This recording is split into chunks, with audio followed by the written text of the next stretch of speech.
warahmatullahi wabarakatuh. Salam bahagia Bapak Ibu guru hebat. Pada kesempatan kali ini, perkenalkan saya Setia Antara, calon guru penggerak angkatan 7 dari SMA Negeri 1 Boyolali, Kabupaten Boyolali, Jawa Tengah. Pada kesempatan kali ini saya bersama dengan Ibu Windy Astuti ingin mengadakan percakapan pasca observasi, di mana tugas ini merupakan rangkaian dari tugas guru penggerak modul 2.3. Selamat pagi Bu Windy. Selamat pagi Pak Antara. Terima kasih telah meluangkan waktunya pada pagi hari ini untuk melakukan percakapan coaching pasca observasi kelas. Bagaimana Bu Windy hari ini, sehat? Alhamdulillah sehat. Oke, minta waktunya sebentar ya Bu Windy. Bu Windy kemarin sudah rangkaian tugas supervisi observasi sudah kita laksanakan, di mana kita sudah melaksanakan percakapan pra-observasi. Kemudian kegiatan berikutnya adalah observasi kelas, di mana saya ikut masuk dalam proses di kelas di proses pembelajaran Bu Windy.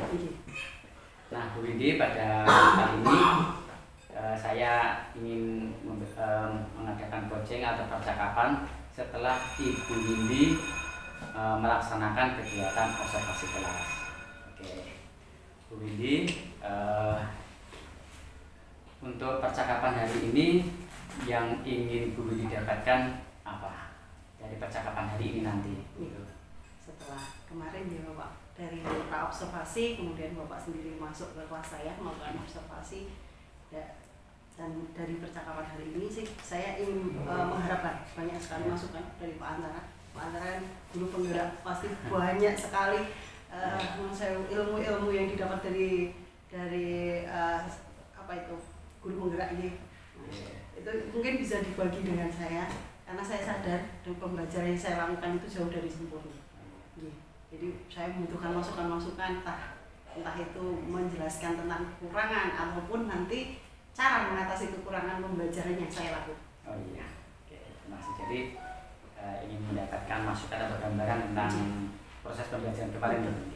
Betul. Oke, Bu Windy, terkait pembelajaran yang telah dilaksanakan kemarin, perasaan Ibu bagaimana setelah melaksanakan pembelajaran ya kemarin?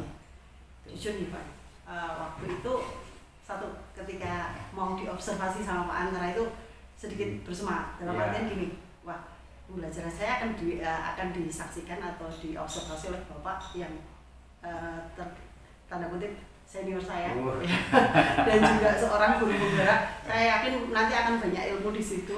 Nah, saya semangat gegap gembita waktu itu, senang untuk menjalani observasi, menjalani pembelajaran waktu itu. Tapi setelah berjalannya pembelajaran, ternyata saya sendiri merasakan saya sedikit kecewa dari pembelajaran saya lakukan. Apa? Ternyata kenyataannya setelah pembelajaran selesai saya lakukan, itu sampai detik ini saya belum mendapatkan satu hal yang ingin saya dapatkan tapi belum saya dapatkan. Apa itu? Tentang infografis Pak Antara. Kemarin kan saya mengharapkan di ending anak saya berikan waktu yang sedikit longgar untuk bisa untuk tujuan pembelajaran saya yang ketiga kan memahirkan anak tentang konsep terima sisa melalui infografis yang mereka kehendaki gitu kan. Saya bebaskan. Nyatanya ada kendala di situ. Anak-anak menjawab saya dan mengeluh, Bu, gimana Bu kalau menuliskan ini? Ya, menurut saya kalau diwujudkan dalam bentuk video seperti itu atau mereka membuatkan atau PPT, mereka terkendala dengan equation editor itu kan istilahnya apa ya, pengetikannya lain dengan ketika mengetik biasa kata-kata biasa gitu aja. Jadi lucu-lucu, kalau bikin pangkat gimana? Nah itu kendalanya di situ. Jadi ada senangnya, ada semangatnya, tapi begitu saya sendiri menagih beberapa hari itu untuk infografis itu kok tidak ditumpuk-tumpuk gitu, tidak terkumpul-kumpul. Kenapa? Tapi setelah saya cari seperti itu. Jadi tapi mereka sebenarnya sudah membuat skenario aja bapaknya. Pengennya itu bentuknya seperti ini. Memang kalau saya amati pembelajaran kemarin, pembelajarannya sudah bagus, sudah runtut, bagus, dan yang bagus juga pada itu Bu, pada produk yang kita pilih Bu, yaitu infografis. Memang untuk membuat infografis itu anak harus kemampuan IT-nya harus bagus. Betul, Bapak. Jadi mungkin sebetulnya sebelum itu pada pertemuan sebelumnya Ibu Windy bisa ngasih apa? Pembelajaran. Mungkin kan Bu Windy pernah mengasih pembelajaran sebelumnya untuk infografis. Nah itu Bapak. Ya. Anak-anak itu terus terang kalau untuk Canva sekedar Canva membuat PPT mungkin mereka sudah canggih sih. Apalagi untuk anak SMA 1. Nah tapi ya itu kalau yang berbau ke equation itu ternyata mereka perlu dibekali tersendiri gitu. Jadi nanti Bu Windy harus bisa ngasih apa sedikit teknik untuk membuat infografis. Betul. Oke Bu Windy, proses pembelajaran kemarin yang dilakukan itu apakah sudah sesuai dengan rencana pembelajaran yang Ibu rencanakan? Sudah Bapak. Iya. Walaupun itu tadi sudah, kalau untuk semuanya sudah sesuai rencana saya. Memang saya lihat sudah sesuai dengan ceritanya sih Bu. Kemudian Bu, kalau dalam rencana dalam skala penilaian gitu ya, skor antara 1 sampai 10, proses pembelajaran yang Ibu Windy lakukan itu berapa nilainya Bu? Waduh. Ibu memberi skor berapa untuk keberhasilannya kemarin itu? Bagaimana ya? Kalau melihat kalau di skala dan diurai dari mulai dari pra observasi sudah merencana seperti itu, pada akhirnya dilaksanakan seperti itu, tapi pada akhirnya hasilnya ada satu yang belum tercapai. Saya nggak berani men-skor terlalu tinggi, mungkin 8,5 ya Bapaknya. Itu yang berani saya targetkan untuk penilaian. Jadi 8 ya Bu ya, tapi sudah bagus itu Bu. Terima kasih sekali. Kemudian Bu Windy, di percakapan pra-observasi kemarin itu kan Bu Windy merencanakan ada aspek pengembangan apa yang akan dikembangkan? Pengetahuan dan keterampilan.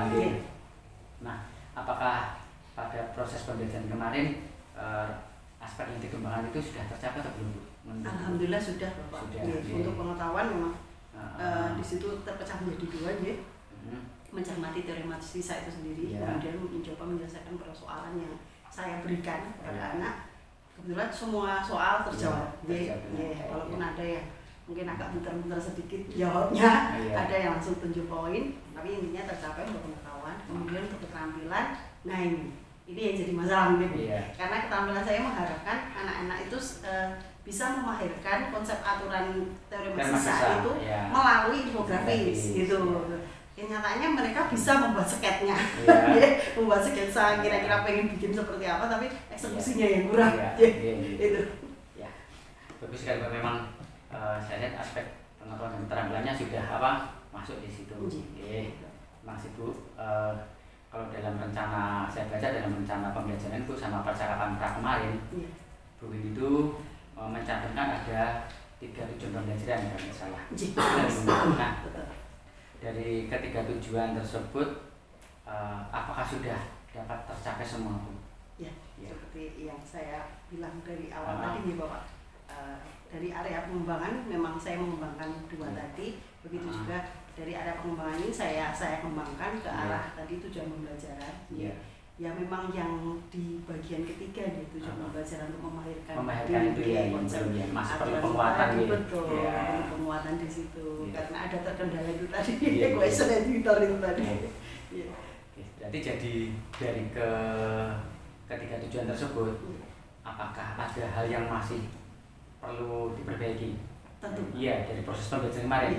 Kira-kira menurut perasaan Bu Windy yang perlu diperbaiki apa? Tentu Bapak, intinya itu tadi untuk memahirkan anak-anak itu tadi.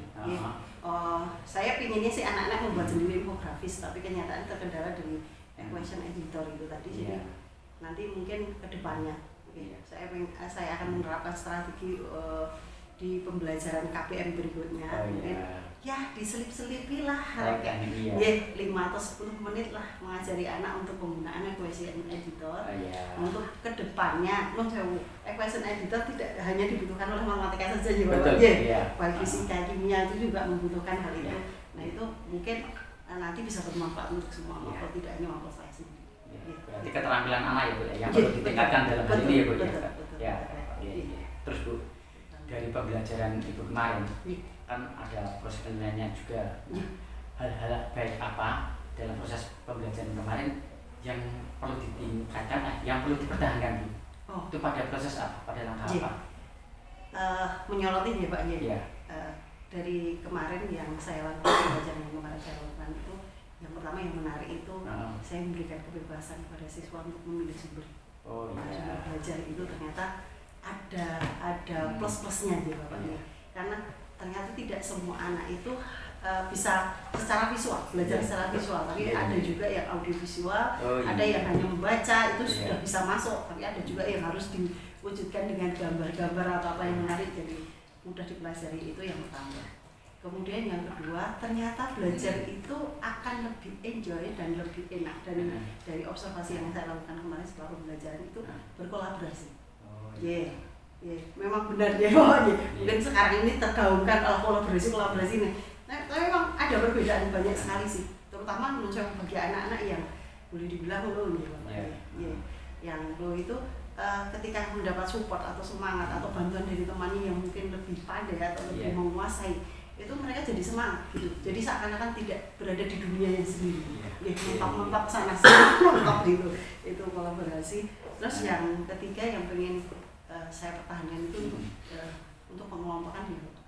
Mungkin pengelompokan selama ini seringnya Bapak Ibu guru itu hanya kalau mengelompokkan itu yaudah 1, 2, 3 ini malah justru memintakan anak-anak udah silakan bikin kelompok sendiri seperti itu ya. Ternyata ada bedanya sih dengan seperti itu. Mesti mereka hanya mencari yang satu grup dengan mereka tanpa mereka pertimbangkan sisi yang lain. Hari ini tuh belajarnya tentang TKE, kebetulan kelompoknya itu semua semua misalkan. Jadi akhirnya setak kan kalau seperti itu. Nah, saya melakukan diagnostik awal itu tadi melalui tes kecil-kecilan di JIPOM itu ternyata berpengaruh sekali Bapak. Itu yang perlu saya pertahankan dari. Jadi dari proses pembelajaran yang dilakukan kemarin ada 3 yang dipertahankan, yaitu kebebasan dalam konten ya. Jadi Ibu menyediakan beberapa konten. Ini untuk memenuhi kebutuhan siswa. Ada yang visual, ada yang non visual, ada yang senang baca. Iya betul. Ini kalau dalam pembelajaran diferensiasi namanya diferensiasi konten Bu. Bagus sekali ya. Terus yang kedua kolaborasi ya Bu ya. Ya memang saya lihat di kolaborasi anak asik sekali menonton. Jadi yang lain saling bantu. Dan yang ketiga yang perlu Ibu pertanyakan adalah itu ya pembagian kelas. Perlu saya kasih kemarin apresiasi buat Bu Windy. Nama kelompoknya pun cukup menarik Bu Windy. Ini bisa untuk inspirasi saya. Inspirasi saya. Jadi kalau membentuk kelompok namanya juga inspiratif. Terima kasih sekali. Terbukti ada anak yang sampai berteriak, kelompokku kreatif. Ternyata apa Bu? Nama juga mempengaruhi Bu ya untuk semangatnya. Tidak hanya kelompok 1, 2, kelompok 3. Dan juga pembagian kelompoknya juga bagus Bu dengan diagnosis awal. Mengenai kekurangan pada proses pembelajaran tadi, Bu ini kan merasa kekurangannya pada itu aspek keterampilan ya. Nah itu menurut Bu Windy cara memperbaikinya bagaimana Bu? Ada tekniknya apa? Iya tadi saya sampaikan Pak. Mungkin kalau dari saya pribadi, mungkin akan menyelipkan 5 atau 10 menit di KPM berikutnya itu mengajarkan anak tentang equation editor nih Bapak untuk bisa dikuasai anak, bisa bermanfaat untuk bukan hanya mampu saya. Itu rencana saya gitu. Terus selain di keterampilan itu, pada proses pembelajaran kemarin masih ada kekurangannya enggak? Menurut Ibu di apa? Kalau menurut saya sih, ya tadi Pak, boleh dibilang satu sisi memang anak jadi asik gitu Pak. Kadang keasikan mereka itu tanpa rem. Tanpa rem. Udah akhirnya jadi ramai sekali. Itu ya mengendalikan kelas itu jadi satu apa ya? Pengendalian kelas ya Bu ya. Karena kelas. kolaborasi tadi ya. Kadang kolaborasi terlalu asik jadi suasananya agak gaduh gitu. Betul. Betul Bu. Ini kadang kita berbalik dengan zaman dulu loh. Kalau zaman dulu itu kan kelas yang anteng diam itu justru kelas yang agak tinggi ya. Sekarang yang kelas yang agak ramai gitu kan justru apa? Iya, kelasnya hidup. Oke Bu, mengenai rencana perbaikan tadi ya Bu ya. Rencana perbaikan keterampilan itu Ibu punya target pelaksanaannya kapan Bu? Lebih cepat lebih baik juga Pak. Iya. Jadi kira-kira berapa minggu itu? KBM. Oh, next KBM itu. Iya, next KBM 5-10 menit. Akan menyelipkan itu ya, teknik-teknik. Betul. Iya. Nah, mungkin 3 kali atau 3 kali pertemuan bagaimana gitu. Oh iya. Nah, iya. atau mungkin bisa minta tolong kepada guru IT mungkin TIK mungkin. Iya.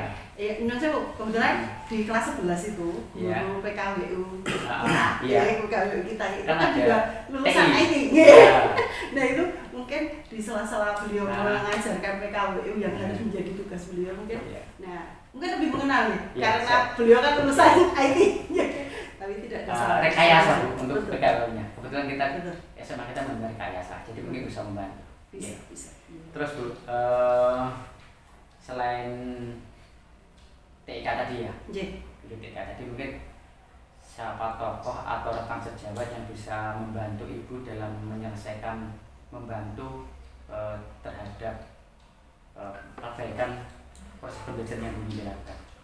Yang jelas, yang utama dan pertama mestinya rekan sejawat. Iya, rekan sejawat.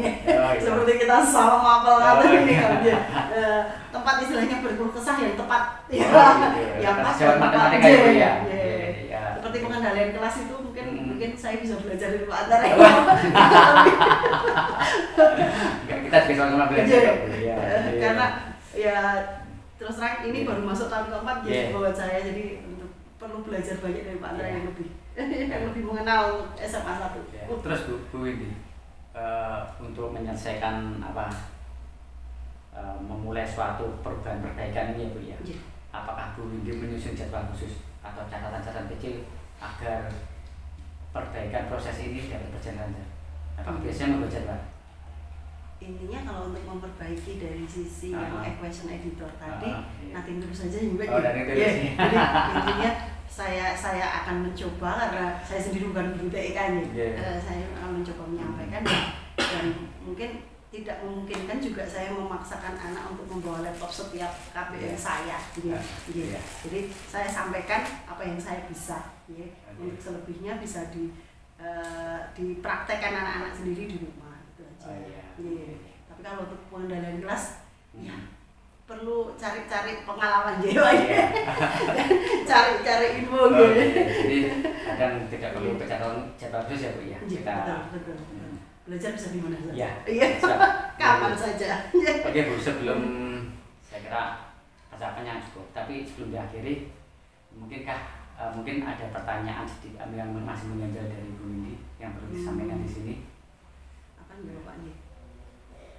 Ini Pak, tadi satu sisi itu menjadi kelebihan. Saya yakin itu kelebihan di pembelajaran yang saya berikan, memberikan kebebasan anak untuk bisa mencari sumber materi di tempat lain bebas sembarang, entah itu di buku merek apapun, terbitan apapun ataupun dari internet. Nah, ketika dibebaskan anak cenderung karena anak zaman sekarang dia digital native itu cenderung larinya ke internet. Nah, setelah lari ke internet mereka browsingnya. Nah, yang jadi permasalahan di sini kadang-kala browsing mereka itu tidak di materinya tapi tahu-tahu di jawaban soal yang pengen dicari, prosesnya tidak betul, dan hanya mereka contek aja sudah selesai tanpa itu tadi, dirunut kayak caranya gimana? Itu gimana Pak? Mengendalikan anak yang seperti itu, ya tidak salah sih, tapi betul Bu. Jadi kalau saya mengingatkan prosesnya ya Bu ya, biar anak berjalan dengan proses mungkin Bu Windy, saya kemarin Bu Windy sudah banget pakai LKPD. Salah satu contoh anak itu biar mementingkan proses daripada hasil Bu. Jadi biarkan anak banyak bekerja, yang penting prosesnya.